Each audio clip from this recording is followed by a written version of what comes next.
এই বছর আমার এবারই প্রথম বইমেলা আসা।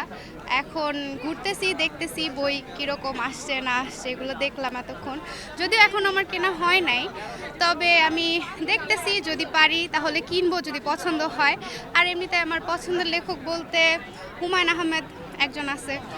আর হচ্ছে অবশ্য তারই আমি একটা বই খুঁজতেছি, কোথাও কেউ নেই। আমার বইমেলায় এসে অনেক ভালো লাগছে কজ আমি আমার সব কাজিনসদের সাথে এসেছি, ওদের সাথে অনেকদিন পর দেখা হলো, এই জন্য আরও ভালো লাগছে। আর এইবার বইমেলা আরও মজার ছিল, আর অনেক বই কেনার প্ল্যান আছে। অন্তিক মাহমুদের কিনলাম এখন আরও হুমায়ুন আহমেদ এদের বই কেনার প্ল্যান করছি।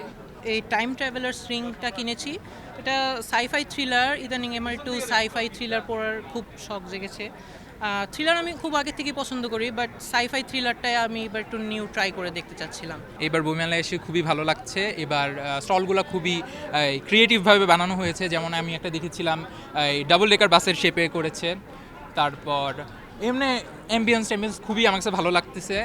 আর আসছিলাম হচ্ছে আমার ফেভারিট লেখক অন্তিক মাহমুদের সাথে দেখা করতে। এই বছর তাকে প্রত্যক্ষভাবে বইমেলাটা প্রত্যক্ষ করার জন্য আসছি, যার কারণে এইবারটা আমার স্পেশাল তার জন্য।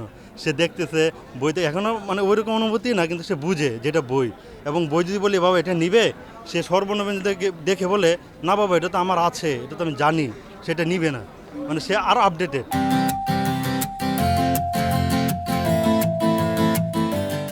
আমাদের ছেলেমেয়েরা সব ছোট ছিল তখন আমরা আসতাম, বই টই কিনে দিতাম, আমার খুব ভালো লাগতো। কারণ শিক্ষা প্রতিষ্ঠানের মনে করেন যে এগুলি বই না পড়লে তো বাচ্চাদের হয় না, জ্ঞান হয় না।